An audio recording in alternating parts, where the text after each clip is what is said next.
الرحیم اللہم وفقنا لما تحب و ترضى واجعل عاقبۃ امورنا خیرا ولا تکلنا الی انفسنا طرفۃ عین ابدا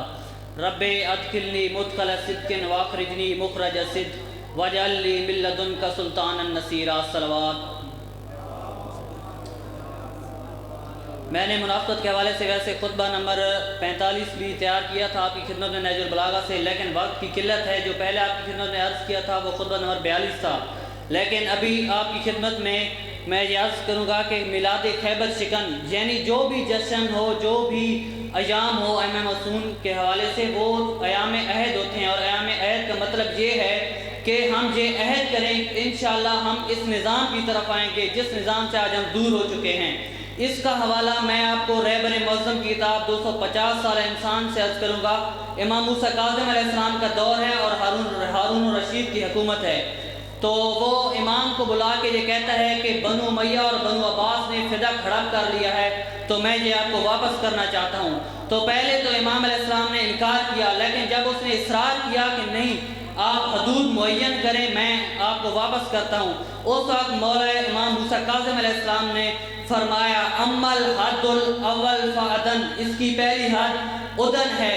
اس وقت اس کا چہرے کا رنگ بدل گیا، فتغیر وجہہ الرشید، ہارون الرشید کے چہرے کا رنگ بدل گیا۔ اس کے بعد امام علیہ السلام نے فرمایا امل حد الثانی سمرقند، اس کی دوسری حد سمرقند ہے۔ اس کے بعد امام علیہ السلام نے فرمایا امل حد الثالث الافریقیہ، اس کی تیسری حد افریقہ ہے، اور چوتھی حد امام علیہ السلام نے فرمایا کہ عربستان تک پھیلے ہوئے جزائر ہیں۔ تو اس کا مطلب یہ ہے کہ امام علیہ السلام نے اسے جو حدود ارباب فدق کی بتائی ہیں وہ پوری اسلامی مملکت ہے۔ تو اس وقت امام علیہ السلام نے جب یہ بیان کر دی حدود تو وہ ہنسنے لگ گیا آگے سے ہارون رشید۔ اس نے کہا عجب ہے، یہ آپ کیا فرما رہے ہیں، یہ تو میری پوری مملکت کی حکومت آپ مجھ سے لینا چاہتے ہیں۔ تو امام نے فرمایا کہ تم کیا سمجھتے ہو کہ جب بی بی زارا گئی تھی دربار کے اندر تو انہوں نے فرق کے لیے صرف جو چند ایک کھجور کے درخت تھے ان کا مطالبہ کیا تھا؟ ہرگز نہیں۔ سن لو اس دن کی بی بی کا یہی مطالبہ تھا، وہ حق حکومت و حق خلافت کا تھا، اور حق حکومت صرف اور صرف آل رسول اللہ کا حق ہے، اور جو اس دن حق چھینا گیا اس کے لیے بی بی گئی تھی، اور آج بھی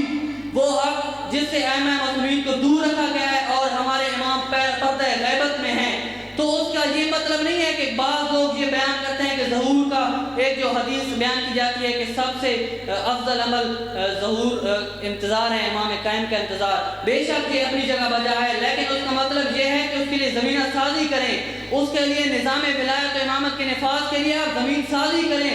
اور جس قدر ممکن ہو سکے۔ بالخصوص یہ میلاد خیبر شکن تھا جس کا موضوع بھی ہم نے اسی وجہ سے رکھا ہوا تھا، فلسطین اور غزہ کی حمایت۔ میں گزارش کروں گا مولانا صاحب سے کہ اس حوالے سے بھی بیان فرمائیں۔ فلسطین اور غزہ کی حمایت اب ہمارا اولین فریضہ بن چکی ہے،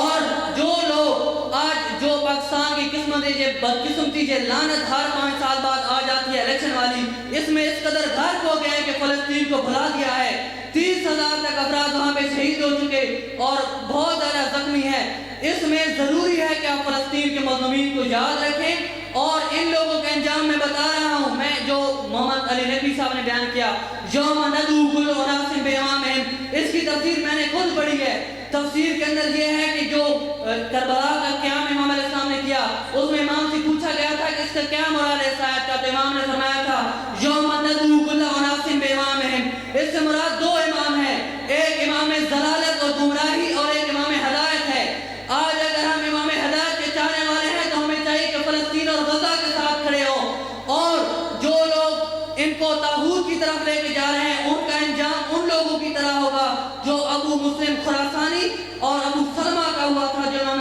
جعفر صادق علیہ السلام کے دور میں تھے، جنہوں نے امامت کی ساری طاقت کو اکٹھا کیا اور کہا کہ ہم نظام امامت نافذ کرنا چاہتے ہیں، لیکن پھر اٹھ کے بنو عباس کی طرف چلے گئے۔ اگر بنو عباس آ جائے تو وہ بھی غاصب ہے، اگر بنو امیہ آ جائے غلط طریقے سے دار دے تو وہ بھی غاصب ہے۔ حق حکومت صرف اور صرف ولایت و امامت کا ہے، اور انشاءاللہ رہبر معظم کی قیادت میں یہ قافلہ رواں دواں ہے، اور انشاءاللہ پاکستان میں فی الحال چونکہ انتخاب میں ہر کوئی مصروف ہے، لیکن ایک وقت آئے گا جب یہ قوم بیدار ہوگی اور غزہ کے مظلومین کے حمایت کے لیے بھی تیار ہوگی، اور انشاءاللہ پاکستان میں بھی یہ نظام نمائندہ ولایت فقیہ کی قیادت میں نافذ ہوگا۔